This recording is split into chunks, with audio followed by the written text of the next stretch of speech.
Ada nih carry kok.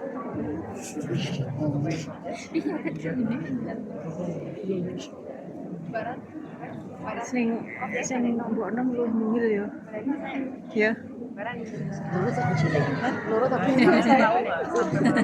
Ketinggalan zaman loh.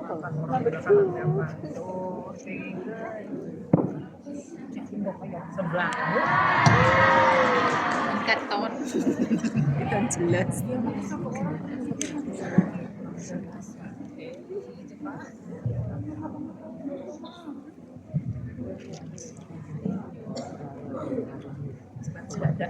Bismillahirrahmanirrahim. Assalamualaikum warahmatullahi wabarakatuh.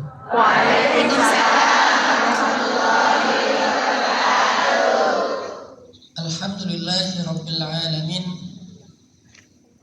Alhamdulillahilladzi bi ni'matihi tatimmus shalihat wa bi fadlihi tatanazzalul khairat wal barakat wa bi taufiqihi tatahaqqaqul maqasid wal ghayat. Asyhadu an la ilaha illallah wahdahu la syarika lah wa asyhadu anna sayyidana Muhammadan abduhu wa rasuluhu alladzi la nabiyya ba'da. Allahumma salli ala sayyidina Muhammadin fil awwalin wa salli ala sayyidina Muhammadin fil akhirin wa salli ala sayyidina Muhammadin fil mala'il a'la ila yaumiddin. Apa kabar teman-teman sekalian? Wajah-wajah apa namanya long service. Kayaknya wajah-wajah bonus ya ini ya.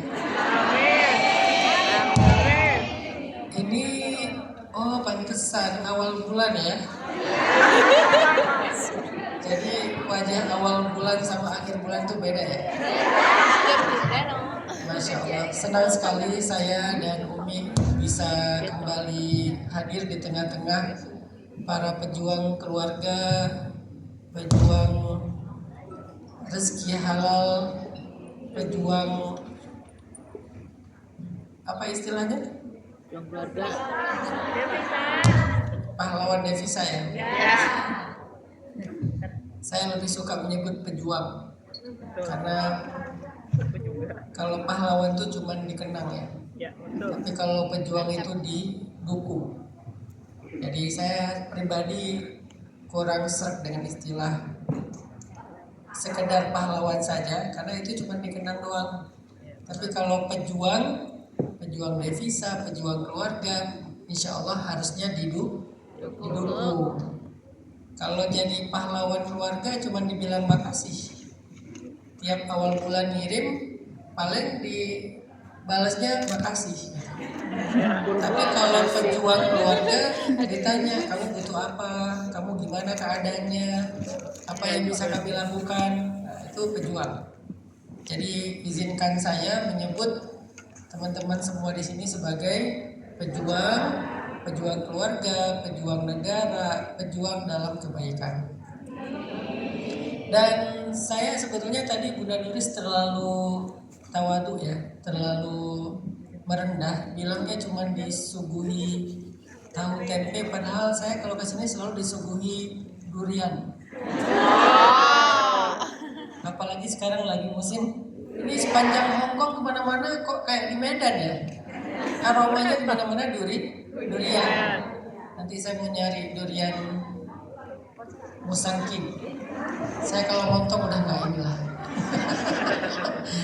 Ya alhamdulillah setiap diundang sama Bunda Nuris dan kawan-kawan Irham dan lain-lain itu saya selalu semangat ke Hongkong. Walaupun Bunda Nuris tuh suka neror gitu ya. Cara undangnya neror. Tak, pokoknya harus mau. Ya, gitu. Jadi padahal nggak usah diteror saya juga mau. Kita doakan ya secara khusus Bunda Nuris sehat selalu. Amin. Semoga asam uratnya sembuh. Kan doa itu harus lebih jelas ya. asam uratnya segera sembuh, nggak buru-buru pensiun. Semoga Bunda Doris selalu bisa berdakwah dimanapun beliau berada. Begitu juga dengan para muslimah, para da'iyah yang selalu semangat, para panitia membuat kajian-kajian ilmu untuk kita semua di sini. Setiap bulan ya, nggak mungkin sekali kan, lebih dari sekali kan setiap bulannya. Masya Allah, ini kalian tuh lebih hebat daripada aktivis dakwah di Indonesia loh. Kalau di sana tuh kan orang tuh ngaji tuh karena memang nggak tahu mau ngapain ya, karena terlalu santai kan di sana. Sementara kalian di sini sedang berjuang masih mau ngaji, sedang berjuang masih bikin majelis pengajian gitu. Berarti kalian insya Allah adalah orang-orang yang istimewa. Tadi saya di mobil baru dapat tema dari Bunda Doris ya, pas perjalanan di sini dari Kos WB. Saya tanya Bunda nih bahasa apa? Bunda juga lupa bahasa apa. Tadi kasih tahu sama Mbak Rahma. Oh, temanya adalah self love. Teman-teman pernah dengar nggak dari ustadz-ustadz lain ada kajian tentang self love? Belum pernah kan? Karena saya mau agak aneh. Orang kalau nggak paham metode dakwah saya dianggap nggak penting gitu. Seolah-olah yang saya bahas itu bukan kajian kok bahasnya gencana. Kajian kok bahasnya ya Allah why always me. Kajian kok bahasnya self love, personal boundaries dan seterusnya. Padahal apa yang saya bahas itu selalu ada rujukannya. Ada ayatnya, ada hadisnya. Cuman saya lebih suka menyampaikan dengan bahasa Gen Z. Kenapa kok pakai bahasa Gen Z? Karena umat saya itu adalah Gen Z. Dulu 2014 umat saya itu milenial, tapi sekarang milenial udah pada punya anak. Akhirnya umat saya turun ke Gen Z. Kalau di zaman milenial dulu salah satu pembahasannya adalah tentang patah hati. Karena itu adalah problematika milenial. Tapi di Gen Z itu bukan masalah utama lagi, bukan isu utama. Isu utamanya Gen Z adalah tentang mental health, kesehatan mental. Dan sebagai seorang dai, saya harus paham betul tentang realitas umat yang saya dakwahi. Saya nggak boleh cuma berdakwah membahas sesuatu yang sangat nggak relate dengan kehidupan mereka. Walaupun pembahasan itu tetap berpahala, cuman kan tugas dakwah itu adalah memberikan nasihat yang bisa diamalkan, bukan cuma bisa didengar, dicatat dan dihafal. Yang relate dan bisa langsung dipakai secara praktis. Sehingga dengan pemahaman itu saya memahami bahwa ternyata masalah isu utamanya Gen Z salah satunya adalah masalah mental health, kesehatan mental. Kenapa kok Gen Z yang kesehatan mental? Emang gen yang lain mentalnya baik-baik aja? Enggak sebetulnya. Semua generasi itu punya mental problem, bukan Gen Z doang. Terus bedanya apa? Bedanya Gen Z lebih aware tentang isu mental. Apa aware? Aware itu apa? Lebih sadar, lebih peduli tentang kebutuhan mental health. Sedangkan gen yang lain seringkali denial itu kayak nggak peduli gitu. Seolah-olah isu mental itu nggak penting, seolah-olah kesehatan mental itu bukan kebutuhan, seolah-olah mental exhaustion, burnout atau lelah secara mental yang akhirnya gara-gara lelah mental efeknya kemana-mana termasuk temperamen, gampang marah-marah, meledak-ledak. Itu tuh kan gara-gara mental problem, mental exhaustion, capek. Tapi bagi beberapa gen sebelumnya itu dianggap bukan sebagai kebutuhan dan nggak penting. Sedangkan di Gen Z dengan kesadaran psikologi mereka yang lumayan lebih baik, akhirnya mereka paham ternyata salah satu kebutuhan untuk kita hidup bahagia itu adalah mental kita harus sehat. Bukan cuma ibadahnya yang harus bagus, mentalnya juga harus sehat. Dan bahkan kalau ada ibadah yang membuat mental kita nggak sehat, atau ada ibadah yang membuat fisik kita jadi nggak sehat, kita nggak boleh memaksakan ibadah itu. Dan itu adalah kaidah fikih kita. Ada ibadah yang pahalanya gede banget, tapi kalau itu merugikan kita, maka dalam konteks itu kita nggak boleh memaksakan ibadah tersebut. Contoh apa? Misalnya sedekah. Sedekah itu kalau berlebih-lebihan, yang membuat kebutuhan kita nggak terpenuhi, yang membuat kebutuhan anak-anak kita nggak terpenuhi, maka sedekah itu tidak boleh dipaksakan. Oh. Ya semampunya aja. Kalau nggak ada kemampuan, jangan ngutang demi sedekah.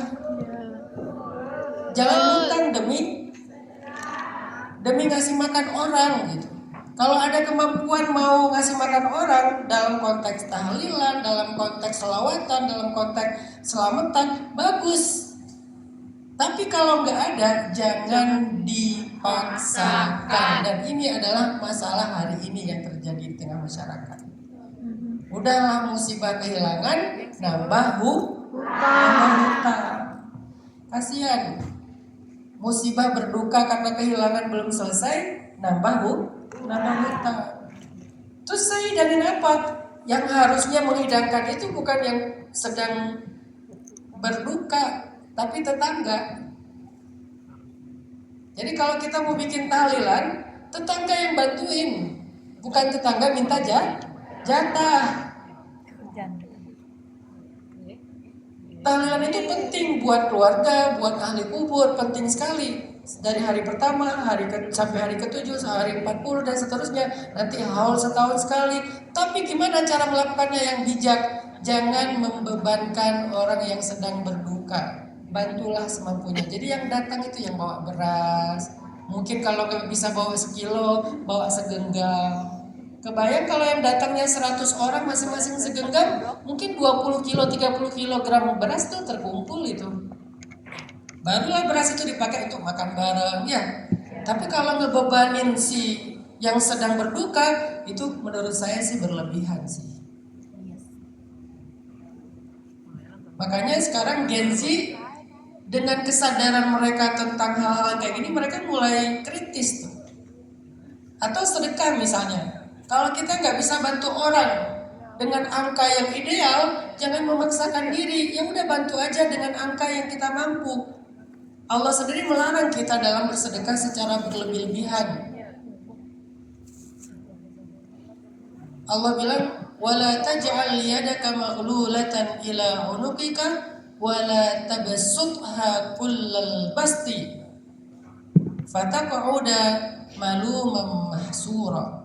Janganlah kamu terlalu kikir, janganlah kamu terlalu dermawan sehingga membuat kamu kesusahan dan penuh dengan penyesalan. Jadi kita dilarang kikir, sebagaimana juga dilarang terlalu berlebihan. Itu sama larangannya. Tapi selama ini kan yang digaung-gaungkan selalu jangan pelit, jangan kikir, jangan pelit, jangan kikir ya.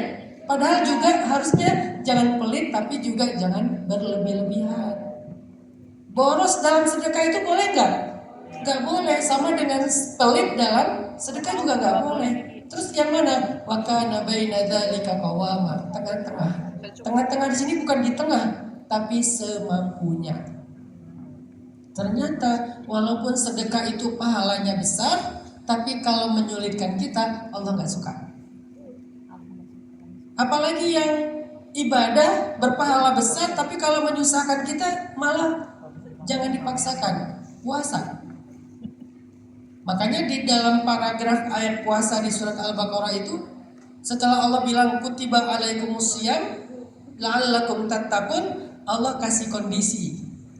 Kalau kalian sedang sakit, kalau kalian lagi safar, kalian tidak mampu berpuasa, maka gantilah puasa itu di hari-hari yang lain yang kalian mudah. Walaupun jika kalian berpuasa itu lebih baik bagi kalian, tapi kalau emang gak mampu jangan dipaksakan. 2 kali loh, 184, 185 diulang lagi kalimatnya. Sedangkan perintah berpuasa cuma 1 ayat. Tapi alasan boleh tidak berpuasa 2 ayat, coba bayangin. Sebegitu pengertiannya Allah kepada hambanya. Puasa itu pahalanya gede. Tapi kalau memaksakan diri sampai menyusahkan ibu yang sedang menyusui, ibu hamil, atau orang yang sedang sakit, orang yang lagi safar dalam keadaan safar yang susah, Allah justru mengatakan jangan menyulitkan. Yuridullahu bikumul yusra wala yuridu bikumul usra. Allah ingin memudahkan kalian, Allah nggak ingin menyusahkan kalian. Itu kalimat kesimpulannya. Allah ingin memudahkan kalian dengan uzur-uzur yang kalian punyai. Allah nggak ingin menyusahkan kalian sehingga kalian harus memaksakan diri. Itu puasa. Nanti dalam ibadah yang lebih berat lagi atau yang lebih penting lagi apa? Sholat. Ternyata kita nggak boleh memaksakan diri melakukan ibadah sholat padahal kita punya masalah. Contoh, nggak boleh kita berwudu dengan air dingin di puncak musim dingin kalau kita lagi sakit. Di situ walaupun ada air, kita dibolehkan bertayamum dengan tanah yang bersih. Kenapa? Karena kalau kita paksain wudhu karena ada air, padahal kita lagi sakit dan itu puncak musim dingin, airnya tidak hangat, maka kita telah menyakiti diri kita sendiri. Allah bilang wala tulku biaidikum ila tahlukah. Janganlah kalian mencelakai diri kalian sendiri dengan tangan kalian. Ayat itu walaupun konteksnya tentang perang, tapi juga maknanya dalam urusan apapun. Janganlah kalian mencelakai diri kalian sendiri dengan tangan kalian. Jadi balik lagi kepada tema tadi, ternyata dalam Islam yang penting itu bukan cuma ibadah yang khusyuk, tapi juga kesehatan fisik penting, kesehatan mental penting, sehingga kita bisa menemukan banyak sekali ayat dan hadis yang berbicara secara khusus tentang kesehatan mental. Sedih atau dibully itu kasus apa? Mental. Bullying itu kasus apa? Kasus mental. Pertanyaannya, Nabi pernah dibully nggak? Sering. Secara verbal, secara sikap, secara fisik. Nabi itu dibully, Nabi itu korban bullying loh. Kalau kita pakai bahasa Gen Z tuh, sejak Nabi berdakwah, hari pertama beliau dapat wahyu, Nabi itu udah jadi korban bullying. Yang pertama membuli beliau siapa? Paman beliau sendiri, Abu Lahab, Ummu Jamil. Dan buliannya itu bukan cuma kata-kata, lebih daripada itu. Mulai dari kata-kata. Kata mereka apa? Tabban laka ya Muhammad. Celaka kamu Muhammad. Tabban. Kalimat celaka itu bullying, verbal. Itu namanya verbal abusive. Membuli secara kata-kata. Lalu Allah membela Nabi dengan kata-kata tabbat yada abi lahabin wa tab. Watab yang keduanya itu pakai tasydid. Jadi bacanya bukan tabbat yada abi lahabin wa tab, bukan. Tabbat yada abi lahabin wa tab. Harus ditahan dulu. Kenapa? Saking celakanya Abu Lahab dikasih tasydid. Dalam bahasa Arab, tasydid itu artinya penekanan. Jadi bacanya harus ditekan. Watab, bukan watab, bukan cuma qalqalah, tapi ada tasydidnya. Saking marahnya Allah kepada Abu Lahab. Soalnya setiap hari dia membuli Nabi. Setiap hari istrinya naruh kotoran-kotoran di depan pintu rumah Nabi. Setiap hari dia memfitnah Nabi. Setiap hari dia kayak ngelabrak Nabi di depan orang banyak. Nabi itu korban bullying. Sehingga di dalam Al-Quran banyak sekali ayat-ayat yang menasihati Nabi bagaimana cara menghadapi bullying. Salah satu yang terkenalnya adalah surat Al-Muzammil ayat 9 dan 10. Wasbir ala ma yaqulun. Bersabarlah terhadap ucapan mereka. Ini kan bullying. Bersabarlah terhadap ucapan mereka. Wahjurhum hajran jamila. Tinggalkan mereka baik-baik. Artinya apa? Bikin personal boundaries. Bikin batasan personal. Jangan diladenin, tinggalin aja, unfollow aja, live group aja. Kalau dalam bahasa sekarang kan tinggalkan itu dalam konteks sosial media, live group, unfollow, block aja, privatein aja akunnya. Itu apa? Itu bukan karena takut, itu cara kita membuat personal boundaries sehingga dia nggak punya akses lagi kepada kita. Dalam bahasa surah Al-Muzammil, hajran jamila namanya. Meninggalkan, hajran itu hijrah, meninggalkan secara baik-baik dalam konteks bullying. Ini bukti bahwa mental issue adalah isu penting yang ada di Al-Quran dan hadis. Cuman sepanjang ratusan tahun ulama mungkin nggak memakai bahasa ini, walaupun pembahasannya tentang ini, tapi nggak pakai istilah mental issue, personal boundaries, bullying ya. Jadi yang beda apa saya dengan ustadz yang lain? Bahasa, cara menyampaikan. Saya menyampaikan bukan dengan bahasa pesantren, bukan dengan bahasa Al-Azhar, walaupun saya kuliah di Al-Azhar, tapi dengan bahasa kaumnya, yaitu bahasa Gen Z. Saya lumayan kenal Gen Z karena anak saya pun Gen Z. Aisyah tuh Gen Z, Maryam Gen Z. Jadi anak saya itu 2 generasi, Gen Z sama Alpha. Kalau Abang Yahya sama R itu Alpha. Alpha nanti beda lagi tuh. Mungkin 10 tahun dari sekarang dakwah saya umatnya udah pindah lagi dari milenial udah punya anak pindah ke Gen Z. Entar lagi Gen Z pada punya anak juga pindah ke Alpha. Nanti ketika saya ngomong sama Alpha udah beda lagi tuh topik saya dengan Gen Z dan milenial, karena Alpha masalahnya mungkin bukan di mental health, ada lagi problem. Masing-masing punya, setiap generasi punya masalah. Jadi di dalam Al-Quran, di dalam hadis banyak sekali ayat-ayat yang ngebahas tentang bagaimana supaya kita punya kesehatan mental.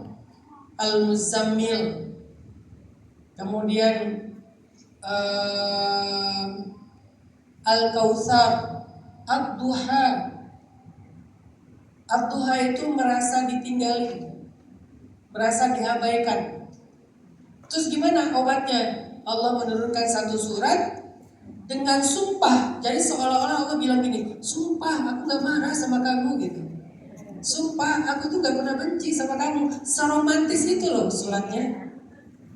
Demi meyakinkan hambanya kalau Allah tuh sayang banget sama dia, Allah sampai bersumpah, sumpah aku sayang banget sama kamu gitu kan. Sumpahnya berapa kali? 2. Wadduha wal-laili idza saja. Ini sampai Allah aja bersumpah untuk bisa ngasih tahu kalau Allah tuh sayang sama hambanya. Ma wadda'aka rabbuka. Aku gak pernah ninggalin kamu. Wa ma qala. Aku gak pernah marah sama kamu. Ini ayat mental karena Nabi sedang dalam kondisi terpuruk. Al-Kautsar apalagi itu? Nabi dibully gara-gara apa? Anak laki-laki beliau meninggal. Kebayang nggak? Udah meninggal dibully lagi. Saya pernah punya kenalan ya. Beliau baru kehilangan putranya.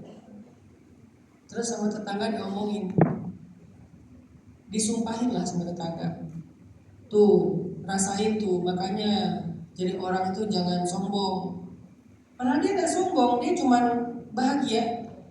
Kan kadang-kadang ada tetangga yang gak bisa ngelihat tetangganya bahagia. Jadi kalau tetangganya dapat rezeki, kehidupannya lebih baik, ini dianggap sombong, kiri gitu. Begitu si tetangganya dapat musibah, disumpahin, tuh rasain tuh, makanya jangan sombong, tuh begini, tuh begitu. Ada-adain tuh kesalahannya, seolah-olah orang yang dapat musibah ini adalah orang sombong, adalah orang yang memang gak pantas punya keturunan, orang yang begini, orang yang begitu, memang orang yang yang hina dan segala macam. Nabi itu digituin loh. Nabi kehilangan putra-putranya, setiap punya anak laki-laki kecil meninggal, malah dikatain rojulun abtar, laki-laki mandul katanya. Laki-laki mandul, nggak punya keturunan laki-laki, anak laki-laki. Karena di Arab dulu kalau nggak punya keturunan anak laki-laki yang sampai dewasa, berarti dia nggak ada legacy, nggak ada yang nerusin warisan orang tuanya, dianggap mandul. Di pasar dipanggil mandul, semuanya manggil mandul. Sehingga Nabi merasa sangat terpukul, udahlah berduka, plus dibully juga sama orang-orang jahiliyah. Dan jahiliyah itu, atau jahil, dalam bahasa mental health disebut dengan toxic. Jadi perilaku jahiliyah itu, terjemahan mental health-nya adalah perilaku toxic. Di dalam Al-Quran di surat Al-Furqan pun Allah ngebahas perilaku toksik. Wa ibadur rahman, dan hamba-hamba yang disayang sama Allah. Siapa orang yang disayang sama Allah? Wa ibadur rahmanil ladzina yamshuna 'alal ardi hauna wa idza khatabahumul jahiluna qalu salam. Hamba yang disayang sama Allah adalah mereka yang hidup di muka bumi dalam keadaan tenang. Jika mereka dibully sama orang-orang jahil, toksik, mereka mengatakan salaman. Salaman itu artinya bukan. Salaman itu artinya berpisah. Kan kita kalau mau berpisah, assalamualaikum, waalaikumsalam gitu kan. Jadi pergi gitu. Salaman itu artinya dia tinggalkan mereka baik-baik. Dia nggak mau nge-replay komen mereka, dia nggak mau ngeladenin debat mereka, dia nggak mau balas-balasan saling caci di antara mereka. Dia itu menghindar. Dan itu cara menyelamatkan mental, menghindar dari orang-orang toksik. Siapa orang toksik? Jahilun. Orang jahil, jahil itu bahasa Indonesia jahil. Karena kita susah bilang jadilah jahil. Harusnya jahil. Enggak, itu beda lagi. ini siapa sih mancing-mancing gitu? Jahil. Apa arti jahil? Jahil itu bahasa Arab dari kata jahlah, jahlun, atau jahiliyah. Apa ya? Jahiliyah itu perilaku atau kebiasaan-kebiasaan yang toksik. Salah satunya adalah bullying secara verbal. Gimana caranya kita sebagai korban bullying biar disayang sama Allah kalau nggak disayang sama manusia? Jadilah orang yang punya sifat hayyin atau haunan. Apa itu haunan? Tenang, nggak gampang kepancing. Di sosmed kalau ada yang abusive kalian, ada yang menghina kalian, ada yang hate comment kepada kalian di sosmed, posting lagi pengajian, di komen pengajian kok pamer, pengajian kok FOMO, pengajian kok konten, pengajian kok jadi konten kreator, pengajian kok bahasnya cinta-cintaan aja. Kalau kalian dibully secara verbal di sosmed, jangan kepancing. Saya udah kenyang yang kayak gitu-gitu. Jangan kepancing. Apakah saya takut? Enggak, saya ini orang Aceh. Orang Aceh itu punya prinsip, apa takut? Mati tanam. Itu kan prinsip orang Aceh. Apa takut? Mati tanam, tinggal tanam. Tapi sejak saya belajar tentang psikologi, tentang mental health, setelah belajar Islam di Al-Azhar, saya jadi paham, oh yang kayak gini-gini tuh jangan direspon, jangan diladenin. Kalau perlu cuma klarifikasi sekali untuk supaya nggak menyebar fitnah, sekali aja, sisanya diamin aja. Kenapa? Itu perintah Allah di dalam surat Al-Furqan. Yamshuna 'alal ardi haunan. Haunan itu artinya tenang, nggak gampang kepancing, nggak reaksionis.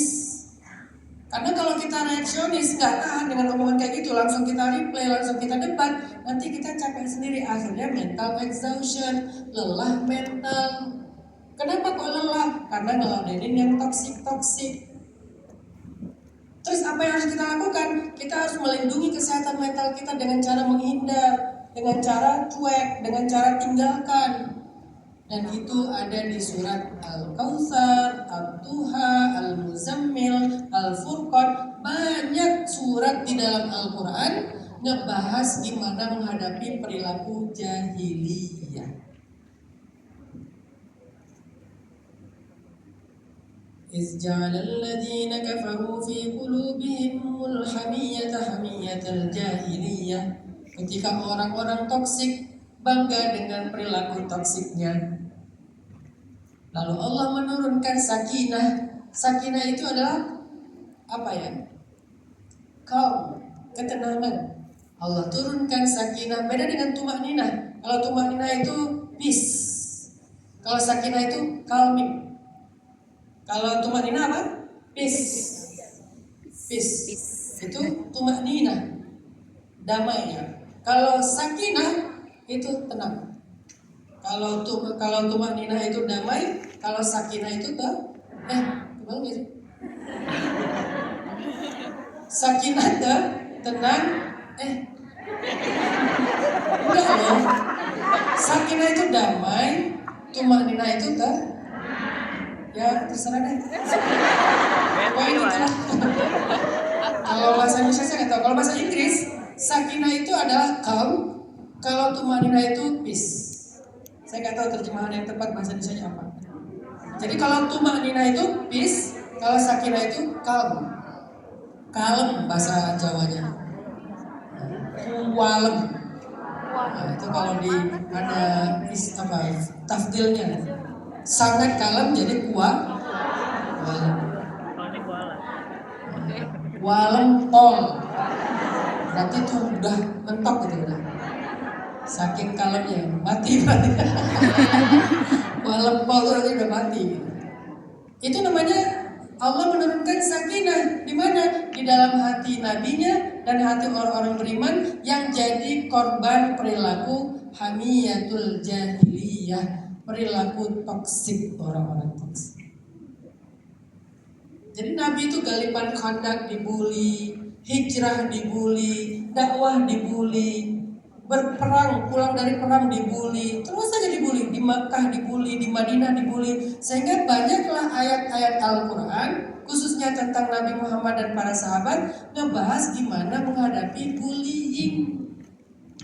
Berarti itu ayat tentang mental health. Jadi di Al-Quran ayat tentang mental health itu banyak sekali. Di hadis ayat tentang hadis tentang mental health itu banyak sekali. Nah hari ini kita coba bahas satu aja hadis tentang self love. Hadis tentang self love. Saya bacakan hadisnya. An Abdullah bin Amr qala li Rasulullah sallallahu alaihi wasallam, ya Abdullah, alam ukhbar annaka tasumun nahar wa taqumul lail. Qultu bala ya Rasulullah. Qala fala taf'al. Sum wa aftir wa qum wa nim. Fa inna li jasadika 'alaika haqq wa inna li 'ainika 'alaika haqq wa inna li zawjika 'alaika haqq wa inna li zawrika 'alaika haqq. Dari Abdullah bin Amr radhiyallahu anhu, Rasulullah SAW bersabda, wahai Abdullah, bukankah aku mendengar kabar bahwa engkau berpuasa sepanjang siang dan sholat malam sepanjang malam? Kata Abdullah, benar ya Rasulullah. Kata Nabi, jangan lakukan itu.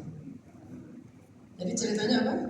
Nabi dapat kabar ada seorang sahabat kecil, sahabat muda, namanya Abdullah bin Amr bin As. Abdullah ini ahli ibadah. Saking ahli ibadahnya, setiap hari dia berpuasa. Setiap malam dia tahajud, nggak tidur. Jadi malam itu dia nggak mau tidur, mau tahajud sepanjang malam. Siang itu mau puasa sepanjang hari, setiap hari. Akhirnya Nabi bilang, la taf'al, jangan lakukan kayak gitu. Jangan kayak gitu. Kenapa? Berpuasalah dan berbukalah. Salam seling. Ada satu hari berpuasa, ada satu hari berbuka. Namanya puasa Daud. Sholatlah dan tidurlah. Jadi ada sebagian malam dipakai buat tidur, ada sebagian malam dipakai buat sholat. Jadi jangan full sholat, walaupun sholat itu bagus.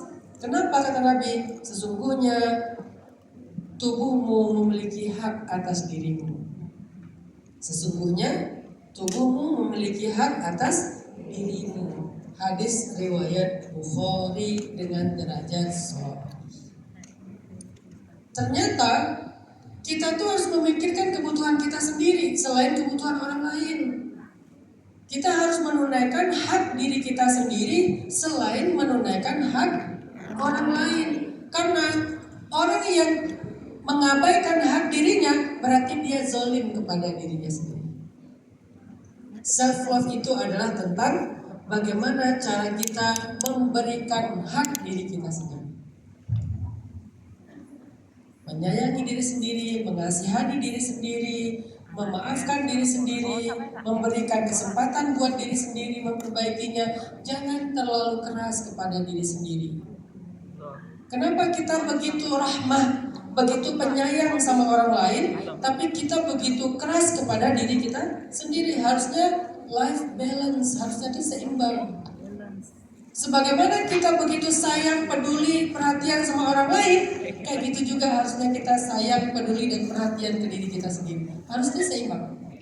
Orang baik itu bukan cuma yang perhatian habis-habisan berkorban untuk orang lain, tapi dia mengabaikan hak dirinya sendiri. Bukan itu yang Nabi mau. Jangankan kepada orang lain, ke Allah aja Nabi gak mau. Dengan sholat malam, dengan puasa setiap hari, Nabi bilang, la taf'al, jangan lakukan itu.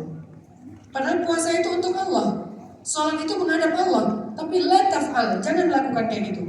Berikan juga hak diri kamu sendiri. Setengahnya pakai buat sholat, setengah malamnya pakai buat istirahat. Sehari pakai buat puasa, sehari pakai buat berbuka. Sehingga kita juga bisa menunaikan hak diri kita. Makan enak, makan yang layak, memenuhi protein, gizi segala macam.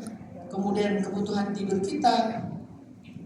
Fa inna li nafsika 'alaika hak, terhadap tubuhmu kamu punya kewajiban atau punya hak. Jadi apa definisi self love dalam beberapa tulisan para ahli?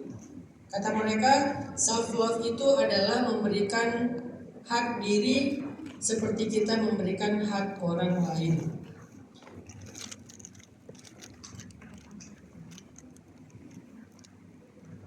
Hidup akan lebih tenang ketika kita sayang kepada diri kita sendiri.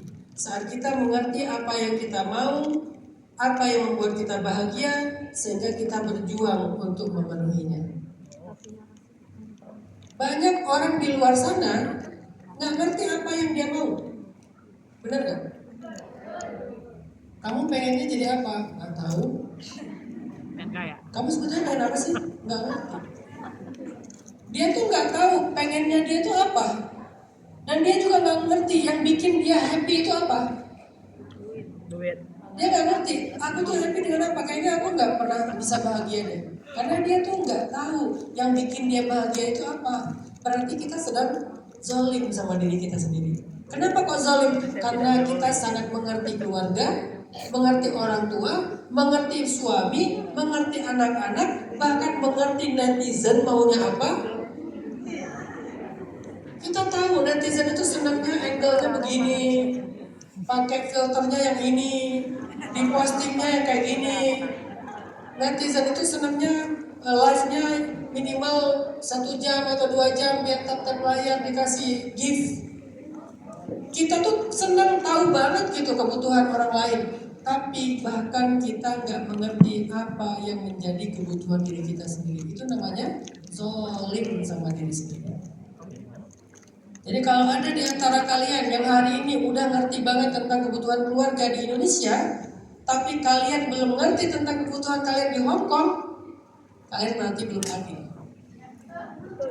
Belum adil terhadap diri sendiri. Walaupun kalian itu hebat, baik, pejuang, tapi yang Allah suka bukan hanya tentang menjadi seorang pejuang, jadilah seorang penyayang. Bukan hanya kepada orang lain, jadilah juga penyayang kepada diri sendiri. Apa yang kalian cari? Apa yang kalian pengen? Apa yang bikin kalian bahagia? 3 itu. Apa yang kita cari? Apa yang kita mau? Apa yang bikin kita bahagia? Coba cari 3 hal ini, lalu berjuang juga untuk memenuhinya. Karena kita sering nanya, apa yang dibutuhkan keluarga saya? Apa yang diinginkan keluarga saya? Apa yang bikin keluarga saya bahagia? Kita selalu terus nanya itu kan? Dan terus berjuang memenuhi itu kan? Oh, keluarga saya bahagia kalau misalnya saya kirim, misalnya anak-anak nih, anak-anak tuh bahagia kalau saya kirim mainan. Di Hongkong kan banyak tuh toko-toko mainan kirimin just tip atau pas pulang dikirimin. Saya tahu anak-anak tuh bahagia kalau dikasih hadiah mainan pas ulang tahun misalnya. Saya tahu suami bahagia kalau saya fit call. Atau sebaliknya, kalau saya nggak pernah nelpon dia bahagia. Kalau saya video call dia bahagia. Akhirnya 2 hari sekali, 3 hari sekali video call. Saya tahu kebutuhan suami saya itu video call atau kata-kata yang bagus, emoticon yang bagus misalnya. Saya tahu kebutuhan ibu saya itu supaya dilunasi hutangnya, supaya dicicil hutangnya, supaya misalnya dibeliin rumah dan segala macam. Tahu betul kita kebutuhan keluarga kita di Indonesia, keinginan keluarga kita di Indonesia, apa yang bikin keluarga kita di Indonesia bahagia, kita tahu banget. Tapi pernah nanya yang sama juga nggak ke diri sendiri? Yang bikin saya happy itu apa? Yang saya butuhkan itu apa? Yang saya cari itu apa? Yang saya mau itu apa? Coba 3 atau 4 pertanyaan ini jadi modal kita untuk belajar menyayangi diri kita sendiri. Saya maunya apa? Saya cari apa? Saya butuh apa? Yang bikin saya bahagia apa? Tentunya bukan berarti kita berlebih-lebihan, enggak. Tapi jangan juga terlalu irit. Yang tadi itu ayatnya, jangan berlebihan, jangan irit. Ya sewajarnya. Misalnya, teman-teman udah capek kan kerja di sini kan? Capek. Gak mungkin gak capek kan? Saya sebelum jadi ustadz dulu pernah jadi kuli soalnya. Kuli travel. Jadi saya pernah kerja di travel waktu masih kuliah. Jadi sambil kuliah sambil kuli, jadi kuli gitu ya. Jadi sambil kuliah sambil kuli, namanya mahasiswa kan ya. Kebenaran juga orang tua saya orang yang tidak mampu, jadi nggak bisa ngandelin dari orang tua, ya udah jadi kuli. Kuli travel itu gimana? Di travel kerjaan saya adalah ngangkat-ngangkat koper. Jadi bukan jadi guide, ngangkat-ngangkat koper. Di hotel lantai 10 nggak boleh pakai lift. Koper umroh kebayang nggak tuh? Kan rata-rata 30 kilo kan? Itu harus dibawa naik tangga ke lantai 8, lantai 10. Nggak boleh pakai lift, kenapa? Karena lift hanya untuk jamaah. Jadi kita nggak boleh pakai lift, nggak ada lift khusus barang, nggak ada. Cuma ada 1 lift, travelnya travel Singapura. Dan kita nggak dibolehin naik lift, harus pakai tangga maka. Jam 2 malam datang jamaahnya, jam 1 malam. Dan 1 orang dapat jatah sekitar 5 koper sampai 10 koper. Artinya perjuangan itu capek. Maka setelah kalian capek, kalian wajar sekali sesekali misalnya self reward lah. Self rewardnya apa? Misalnya makan enak, Beli baju. kalau Self reward itu berlebihan. yang kalian suka. Dengan syarat jangan berlebihan, jangan juga kikir gimana? Pokoknya saya kikir, nggak boleh beli apa-apa. Ini semuanya buat anak-anak, ini semuanya buat suami, ini semuanya buat ibu. Itu namanya irit. Atau sebaliknya, buat mereka sebagai kecil aja, sisanya kan saya harus self reward. Itu namanya berlebihan. Makanya harus yang qawamah, yang bukan seimbang, proporsional. Angkanya beda-beda. Mungkin bulan ini saya udah beli baju agak mahal. Ya udah bulan depan self rewardnya yang murah-murah aja. Karena bulan kemarin sudah mahal. Bukan berarti setiap bulan habis buat self reward. Karena hari ini banyak juga tuh anak muda kerja dikit self reward, kerja dikit self reward. Penghasilan 3 juta, self reward 3,5 juta. Akhirnya self rewardnya mutar. Kok kamu jalan-jalan, kok kamu makan enak, kok kamu beli ini? Self reward. Itu namanya yusrifu. Karena Allah melarang kita lam yusrifu wa lam yaqturu. Wa kana baina dzalika qawama. Jangan israf, jangan terlalu boros, jangan terlalu kikir, dan di antara keduanya itulah yang paling proporsional. Coba tanya ke diri kita, kebutuhan kita apa? Tapi jawab juga bukan hanya dengan nafsu, jawab juga dengan hati. Oh ternyata saya butuh yang namanya spiritual. Berarti saya harus gaji minimal sebulan sekali. Karena yang bisa ngobatin keluh kesah saya itu kadang bukan curhat sama orang tua, bukan telepon pasangan, bukan video call anak-anak, itu penting. Tapi kadang-kadang saya juga butuh curhat kepada Allah. Cuman gak tahu cara curhatnya, belajar di pengajian. Gak tahu doanya, tanya ke kiai, ke ustadz, ke habaib. Doanya apa, nanti pas haji saya baca misalnya. Itu kebutuhan pribadi kita. Saya pribadi juga kalau lagi kerja gitu, saya fit call sama keluarga. Kita punya grup keluarga ya.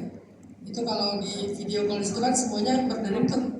Nomor Umi bunyi, nomor Aisyah bunyi, nomor Maryam bunyi. Kita video call rame-rame tuh. Kenapa? Karena saya misalnya anak saya Aisyah sekarang kan kuliahnya di Jepang. Ya sebagai ayah anak pertama pasti kan beda kan. Sehingga kebutuhan saya untuk menyapa Aisyah itu minimal seminggu sekali. Jadi seminggu sekali saya pasti nelfon Aisyah. Kalau sekarang bahkan bukan cuma Aisyah, keluarga Umi di Tuban itu udah menjadi kebutuhan saya. Jadi kalau kita lagi nganggur berdua, tiba-tiba saya bilang ke Umi, coba telepon kakaknya Umi. Karena kakaknya Umi itu ada bareng dengan Eyang, jadi sekalian sama Eyang. Kenapa? Karena menelpon mereka itu tuh nge-charge buat saya. Walaupun pas telepon saya nggak banyak ngomong, ya ngomong Umi, saya cuma dengerin aja. Tapi itu nge-charge. Seolah-olah saya lagi ada bersama keluarga. Ternyata Aisyah yang lagi di Jepang pun kayak gitu. Dia sering banget nelfon video call. Kenapa? Cuman kadang-kadang ditaruh HP-nya. Dia sambil di rumah beres-beres atau lagi belajar. Kita nggak ngomong, cuma terkoneksi. Itu buat dia ngecas katanya. Itu kebutuhan. Coba pahami itu. Siapa yang bikin kalian recharging? Suami kah? Kalau udah punya anak pasti anak tuh. Jadi sekedar ngelihat foto anak, ngelihat status suami tentang anak-anak yang habis mandi, sampai lerong-lerong gitu kan ya. Kan ala-ala orang di desa tuh kalau belum lerong-lerong namanya belum mandi kan. Jadi bedaknya tuh harus mochi. Kalau belum jadi mochi berarti belum mandi. Itu difoto, ditaruh di status suami, terus dilihat sama kita di Hong Kong, itu tuh recharging. Itu kebutuhan. Jadi bilang kalau bisa sering-sering update tentang anak-anak, fotoin mereka terus taruh di status. Walaupun mungkin statusnya yang bisa ngeliat cuma kita doang nggak apa-apa. Karena mungkin ya agak kurang layak, misalnya mereka lagi tidur lagi apa. Itu tuh namanya kebutuhan. Coba tanya ke diri kalian sendiri. Apa yang bikin kalian feel alive? Yang membuat kita ngerasa hidup gitu. Karena banyak orang yang bernyawa tapi nggak hidup. Betul.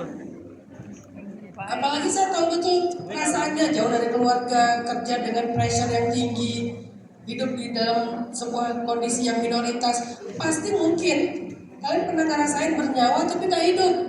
Ya. Namanya apa? Hidup tapi Zombie. mati. Bernyawa tapi nggak hidup. Dia ada, dia jalan, dia bernafas tapi dia nggak hidup.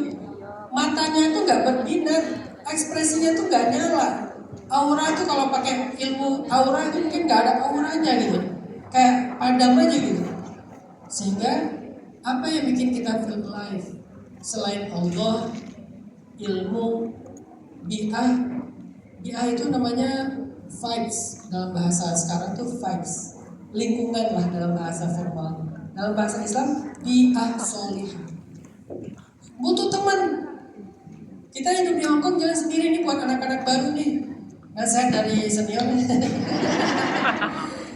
Kalian yang baru datang ke Hong Kong, carilah bi'ah solihah, teman-teman yang baik, yang positif, yang sefrekuensi, yang kalau ngomong itu kalian nggak perlu berpura-pura, kalian bisa jadi apa adanya dan diterima. Selama apa adanya itu nggak perlu berlebihan juga, bukan apa adanya tapi gila gitu ya, jangan yang sampai separah itu juga sih. Tapi kalian diterima, kalian merasa hangat di antara mereka. Mungkin hari Minggu seminggu sekali ketemu mereka, cuma nongkrong di taman, itu recharging. Dan itu nggak dianggap kayak sia-sia banget sih. Ada hari libur bukannya dipakai ngaji, sholawatan. Ya ngaji juga, ya ke taman juga, ya mall juga, gitu ya. Kan semuanya ada bagian-bagiannya. Olahraga juga itu kebutuhan juga karena endorfin. Kalau kalian lagi sakit, apa painkillernya untuk menyembuhkan rasa sakitnya?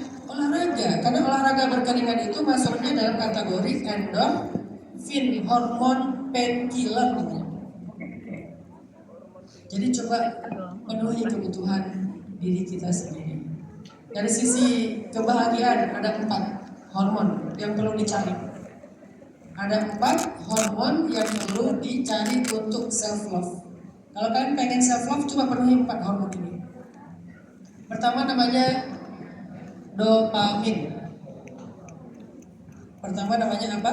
Dopamin. Dopamin itu artinya self reward.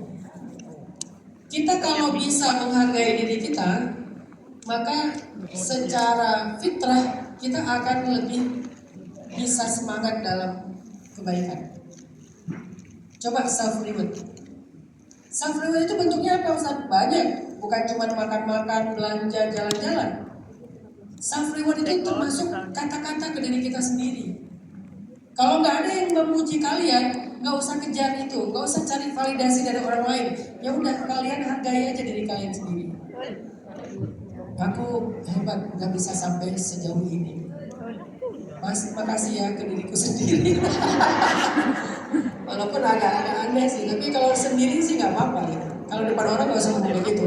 Makasih ya ke diriku sendiri. Soalnya kepada GR, kira mau bilang makasih buat dia. Arti self reward itu hargai diri kalian. Kalian udah berjuang, hargai. Bisa dengan kata-kata, bisa dengan gift. Kan hormon cinta itu ada, bukan hormon cinta. Bahasa cinta itu ada 4 kan? Love language itu ada 4 kan? Apa love language? 1. Act of service. Apa act of service? Pelayanan. Kalau ke diri sendiri gimana bentuknya? Act of service ke diri sendiri gimana? Dandan buat cewek ya. Dandan terus relax, mandi air hangat, berendam kalau bisa ya. Kan di Hongkong tuh banyak tuh apa nih namanya yang buat orang berendam tuh?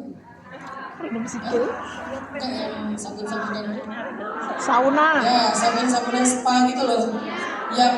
Yang apa yang herbal, jangan yang biasa ya, yang herbal ya. Yang aromanya aroma sehat gitu. Karena soalnya Umi sering belanja itu kalau di sini, saya nggak tahu di mana tempatnya. Umi asal sini pasti beli itu. Jadi bentuk act of service Umi buat diri dia sendiri adalah kunci pintu kamar, berendam dari kamar. Saya kalau udah di luar kejebak nggak bisa masuk, berarti dia lagi act of service ke diri sendiri. Dia berendam, bisa setengah jam, bisa 1 jam. Servis diri kita sendiri, apa yang kita nyaman, apakah berendam, apakah mandi air hangat. Kalau saya pribadi mandi air dingin. Mungkin beda cewek sama cowok ya. Cewek itu senangnya mandi air hangat, cowok itu senangnya mandi air dingin. Saya kalau habis capek olahraga atau apa gitu, pulang saya nggak mau pakai yang versi yang merah yang air hangat, saya pakai yang paling dingin. Karena itu kayaknya relax banget gitu buat saya. Itu namanya eco service. Jadi nggak harus selalu hadiah atau makan enak, nggak harus. Yang gratis juga bisa. Tidur itu adalah self reward, dopamin. Karena kalian udah capek, aku pengen menghargai diri aku sendiri dengan tidur. Itu hak kalian. Kayak kata Nabi tadi, setengah malam dipakai tidur, setengahnya dipakai ibadah. Jadi jangan full ibadah. Itu hormon dopamin, hormon self reward, menghargai diri sendiri. Caranya act of service. Apalagi bahasa cinta yang kedua, give. Udah tamat nih, beli apa gitu, belanja apa gitu, yang kadang nggak harus yang mahal, tapi sesuatu yang menurut kita menarik. Bisa aja dia murah, tapi kita senang dengan itu. Ya nggak apa-apa, selama nggak berlebihan. Yang ketiga apa? Bahasa cinta. apa? Word of affirmation. Ucapan-ucapan afirmatif. Afirmasi itu kayak misalnya kayak kita bilang ke diri kita sendiri ya, alhamdulillah aku bahagia, aku senang dengan keadaan ini, aku bersyukur bisa ada di sini, aku begini dan segala macam. Selama nggak dipaksain, apa yang kalian rasakan lalu kalian katakan, itu namanya word of affirmation. Jadi jangan cuma dirasain, ungkapkan. Dulu ada sahabat ya, tapi ini jangan diterjemahin secara negatif ya, bukan LGBT ya. Ini cinta karena Allah sesama laki-laki dan sesama perempuan lah. Dan itu normal dalam Islam, selama dia bukan yang arahnya ke nafsu. Ada seorang sahabat bilang ke Nabi gini, ya Rasulullah, aku mencintai fulan. Dia menunjuk seorang laki-laki, sahabatnya, yang dia cintai dia karena Allah, bukan karena nafsu ya. Ya Rasulullah, aku mencintai fulan. Kata Nabi, apakah kamu udah ngomongin dia? Kata dia, enggak ya Rasul. Kalau gitu, sampaikan kepada dia. Akhirnya dia datang, dia bilang, ya fulan, ana uhibbuka fillah, aku mencintai engkau karena Allah. Terus dia jawab lagi, ahabbakallah bima ahbabtani fi, semoga Allah mencintai kamu sebagaimana engkau mencintai aku karena dia. Ternyata dalam Islam ada budaya word of affirmation. Kalau kita ngerasain sesuatu, omongin.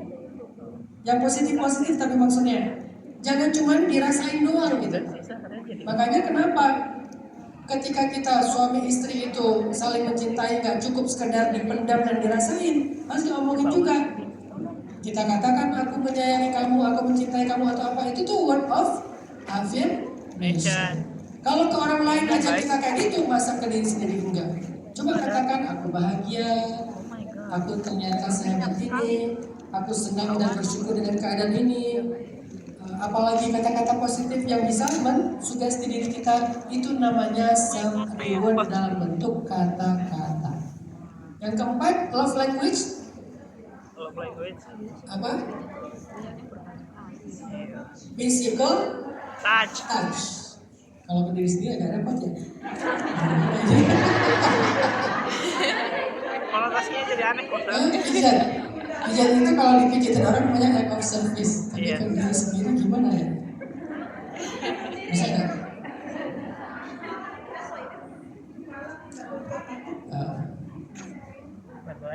Silakan Bu. Ya kalau kita nggak bisa menyentuh diri kita sendiri, masa kita gini ke diri sendiri? Kan aneh ya. Berarti kebutuhannya kalau di sini nggak ada yang menyentuh, jangan maksain. Jadi kalau lagi di sini kayaknya kita skip aja deh yang keempat ya. Jangan memaksakan physical touch, nanti aneh gitu. Kemudian nanti malah. Gini aja deh, saya ada ide nih. Physical touch yang lebih sehat, grounding.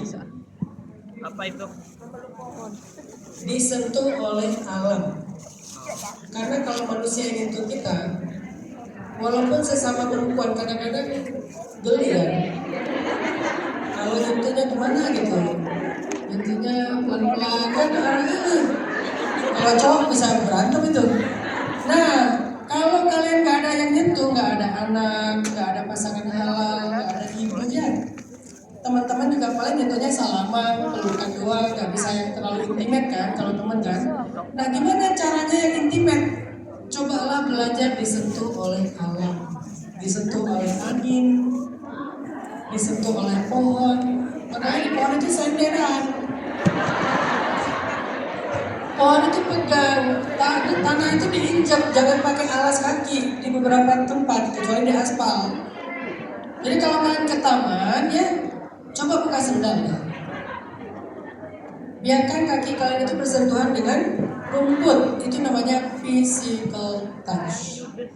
Nah dengan 4 love language ini, kalau kalian bisa memberikan act of service, memberikan gift, memberikan kata-kata afirmasi, dan memberikan sentuhan, insya Allah berarti kalian sudah memenuhi hormon self reward, dopamin. Itu yang pertama. Yang kedua, oksitosin.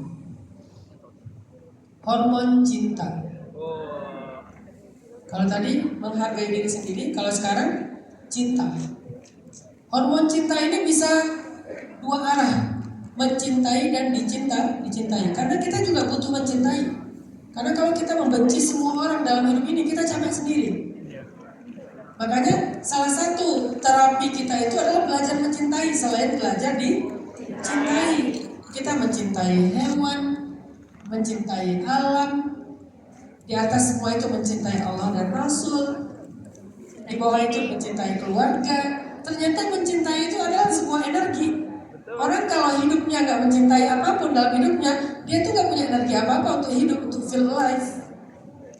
Belajar merawat cinta, mencintai sahabat karena Allah, mencintai orang-orang susah, anak yatim, segala macam, mencintai ulama karena Allah, tapi jangan berlebihan sama ulama, karena sekarang fenomenanya mulai agak-agak ngeri kan? Makanya dari dulu sampai sekarang saya kalau ke Hong Kong itu minta ditemenin. Kenapa? Bukan curiga sama kalian, bukan, supaya lebih safe. Ya Allah. Kalian tuh kalau mau curhat jangan sama Ustadz. Nih saya kasih sedikit nasihat yang agak spesifik ya. Kalau mau curhat yang pribadi, bukan di tempat umum kayak gini, pribadi ya, kayak DM, Japrian, jangan sama Ustadz. Cari aja Ustazah. Karena hari ini banyak Walid. Walid deh. Walidnya Dewi Guleta. Banyak Walid. Fenomenanya sekarang di mana-mana. Selain kemarin yang saya udah pernah kasih tahu loh di sini. Ada satu yang kalian kenal bentar lagi bakal viral ya. Yang dikira kayak malaikat banget hafiz Quran, ternyata iblis. Udah viral kemarin. Siapa sih? Udah lari dia ke Mesir. Terus nggak balik-balik. Dia ada lagi nih, yang lagi kita coba masukin ke laporan, sama juga. Selain yang udah viral-viral yang lain di mana-mana lah, ada lagi yang sekarang lumayan terkenal juga. Artinya, udahlah, cinta itu harus yang wajar, sesuai syariat. Karena kalau nggak sesuai syariat, walaupun guru, walaupun chef, walaupun kiai, walaupun ustadz, walaupun habib, kalau nggak sesuai syariat, berarti berlebihan. Tetap batasannya syariat. Jangan mentang-mentang dia dianggap guru terus pasti suci. Enggak lah, dia juga manusia. Saya juga manusia.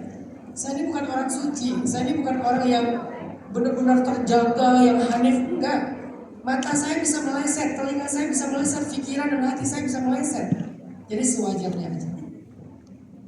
Hormon cinta itu artinya mencintai dan dicintai.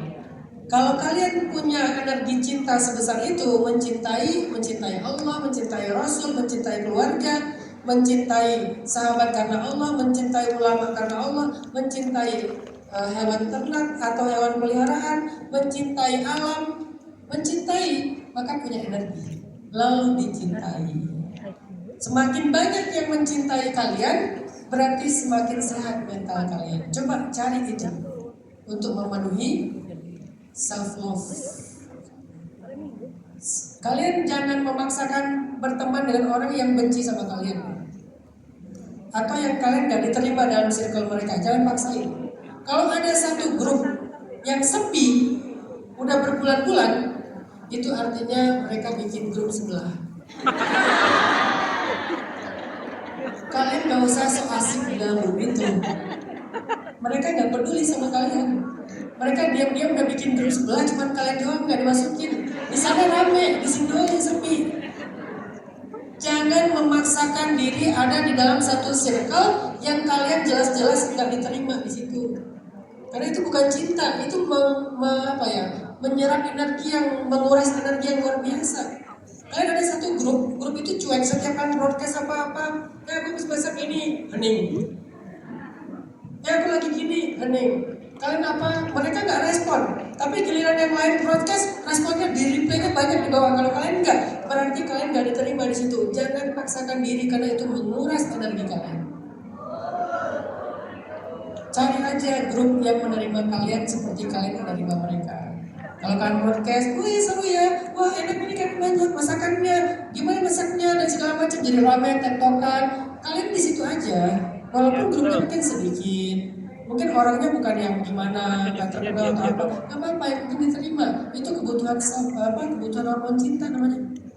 Begitu juga dengan keluarga besar. Jangan memaksakan dicintai oleh seluruh anggota keluarga besar, sepupu, paman, bibi, tante, tetangga, keluarga yang sebelah rumah. Gak harus. Karena keluarga besar itu gak semua juga mampu mencintai kita. Kalau yang mencintai kalian itu cuma keluarga kecil, maka belajar untuk fokus dengan mereka aja. Yang mencintai kalian siapa misalnya? Anak, pasangan, orang tua, udah adik kakak, udah dengan mereka aja. Jangan maksain harus caper sama sepupu, caper sama paman, caper sama bibi. Kalau mereka ternyata belum mampu mencintai, kecuali mereka positif, itu namanya oksitosin. Jangan mengemis cinta. Jadi kayak judul lagi.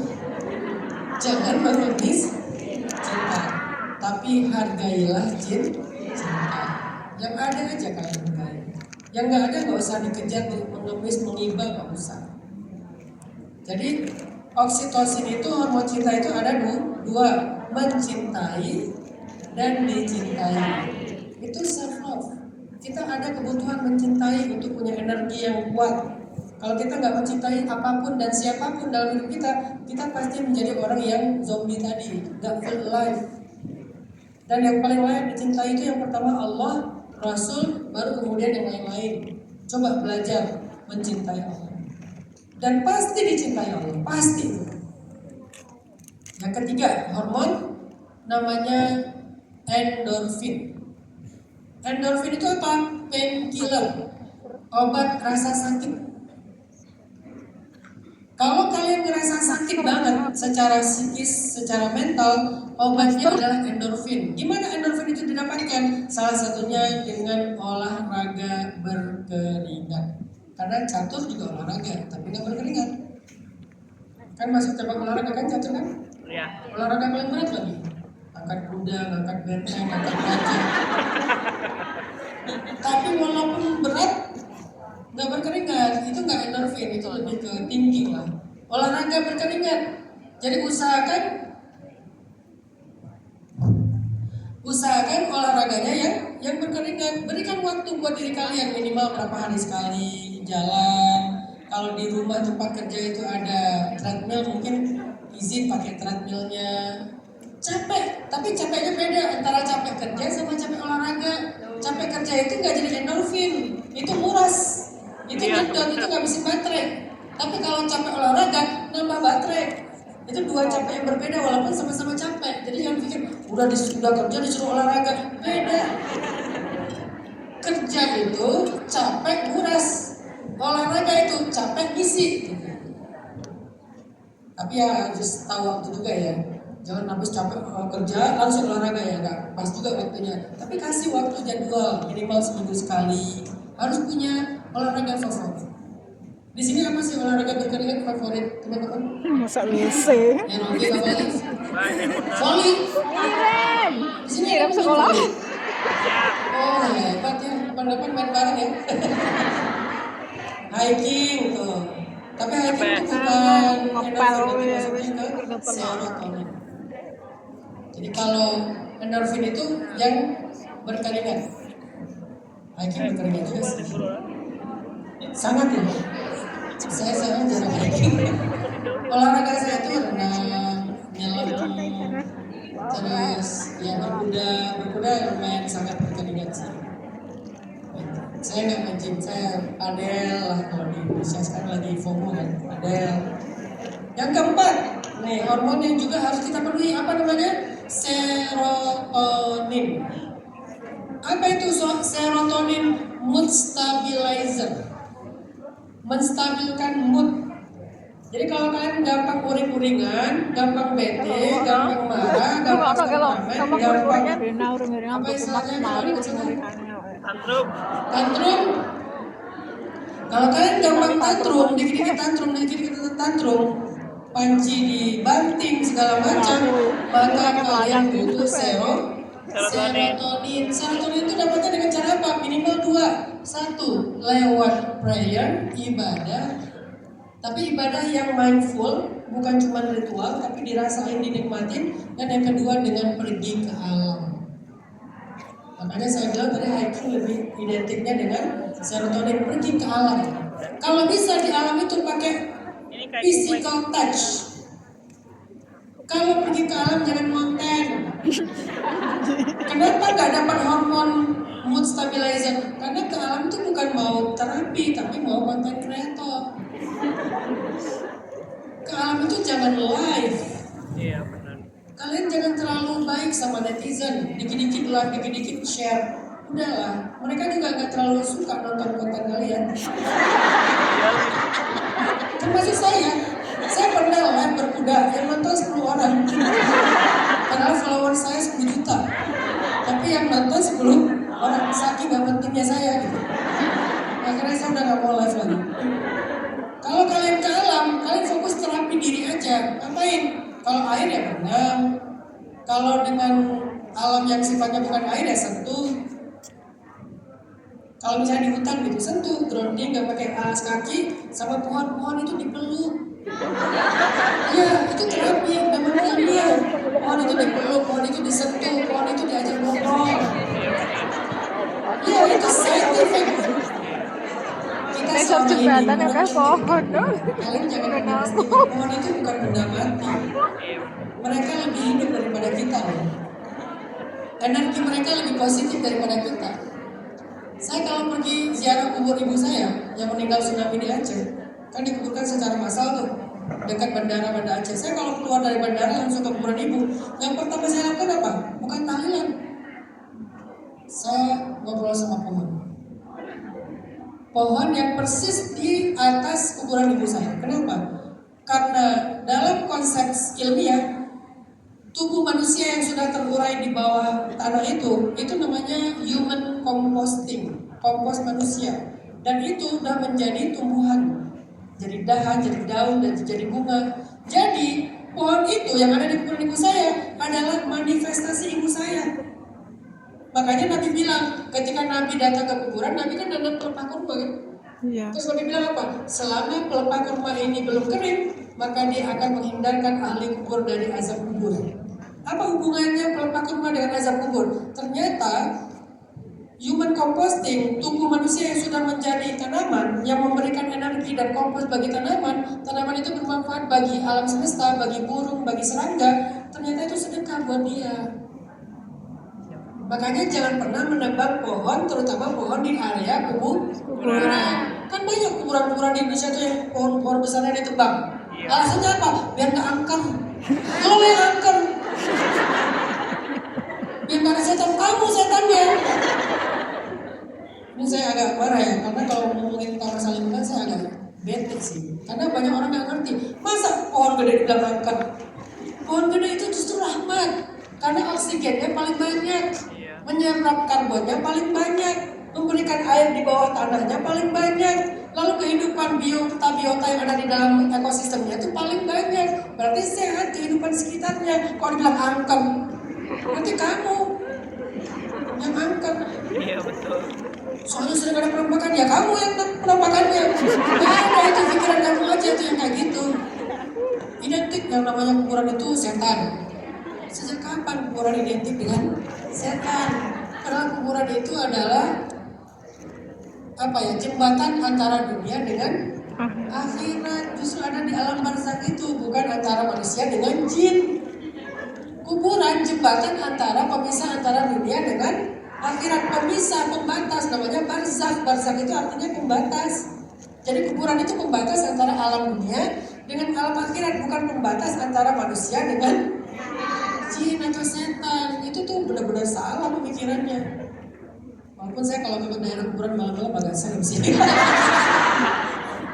Pohonnya jangan ditebang, pesan moralnya itu, pesan ekologisnya itu, jangan nebang pohon di kuburan khususnya. Kalau perlu bahkan di jalan-jalan yang ditebang, paling dibersihin lah. Kalau dia ternyata mengganggu jalan karena terlalu ini, sebetulnya nggak mengganggu sih, kita yang mengganggu. Memang manusia manusia ini mengganggu. Ada orang bilang gini, pohon terbesi itu jahat. Kenapa? Merusak pagar. Pertanyaan saya, duluan mana? Pagar atau pohon? Duluan pohon. Terbesi itu udah 50 tahun di situ, tiba-tiba kamu bikin pagar. Terus kalau pagar kamu rusak, kamu bilang terbesi itu jahat merusak pagar. Kamu yang merusak pertumbuhan akar terbesi. Memang gak ada tempat lain bikin pagar. Ngapain di akarnya terbesi gitu? Nah, kalau teman-teman pergi ke alam, sentuh pohon. Mungkin bagi orang yang tindakan ke alam aja. gila, tapi bagi orang yang paham, itu yang benar. Jembatanmu kalau Nanti yang jelas ya, yang nggak jadi tidak jadi. Saya tuh pergi ke kuburan saya sentuh pohon. Saya ngomong dulu sama pohon. Kamu yang gede ya, kamu yang subur ya, kamu yang sehat ya. Kenapa? Karena kamu adalah manifestasi ibu saya. Baru saya dulu, saya tahlilan doain ibu saya. Jadi pohon itu energi positif. Bahkan di luar negeri di Eropa itu mereka terapinya dengan nyentuh pohon. Ada energinya. Pohon itu bisa membaca pikiran kita dan itu scientific. Makanya kalau kita di bawah pohon kenapa tenang? Karena energinya positif. Karena udaranya lebih sehat daripada di luar. Udara itu ngalir ke otak kita dan otak kita memproses udara itu jadi sesuatu yang nyaman. Jadi kita kalau ngirup udara dari pohon langsung itu kayak orang dikasih apa sih namanya itu aromaterapi yang bukan sekali itu mau obat aromaterapi yang aromatik apa gitu ya yang di rumah apa sih namanya yang diffuser. Berusaha. Kalau kita dikasih diffuser kan jadi relax kan? Iya. Tahu nggak diffuser alam itu apa? Pohon. Karena pohon itu dari setiap ruas daunnya mengeluarkan oksigen yang murni sebelum bercampur. Jadi kalau jauh dari pohon, itu oksigennya udah nggak murni. Sehingga masuk ke otak kita bercampur dengan kimia, dengan macam-macam. Tapi kalau di bawah pohon banget, itu masih hampir 100%-nya murni. Sehingga kita memproses oksigen yang sehat itu, jadinya kita relax. Coba, serotonin ke alam, air, pohon, apalagi air laut. Makanya hobi saya salah satunya nyelam. Udah stres banget, udah capek, nyelam aja saya 70 meter, 60 meter, diam aja di bawah. Scuba dive, saya suka nyelam yang dalam-dalam. Cari kapal-kapal bekas perang dunia kedua, nyelam, itu terapi tuh. Ngelihat hiu, saya pernah nyelam bareng hiu. Nyelam bareng manta, paus, kayak gitu-gitu. Jadi itu adalah terapi. Mudah-mudahan apa yang saya sampaikan tadi, kata Nabi, balik lagi ke hadis yang pertama, kata Nabi, jangan terlalu keras ke diri sendiri, karena sesungguhnya tubuhmu bagi kamu ada haknya. Maka self love adalah memperhatikan kebutuhan diri kita, memberikannya, memperjuangkannya sehingga kita menjadi orang yang bahagia. Semoga kita bisa mengamalkan hadis Bukhari tadi dan menjadi orang yang lebih bahagia. Sehingga kalau kita bahagia, insya Allah kita punya energi yang berlimpah untuk membahagiakan orang lain. Tapi kalau kitanya baterainya lowbat, kita nggak bisa kasih apa-apa. Handphone kalau baterainya lowbat, bisa kasih apa? Nggak bisa kan? Tapi kalau baterainya full, sinyalnya bagus, dia bisa kasih banyak. Begitu juga dengan kita. Allahu a'lam.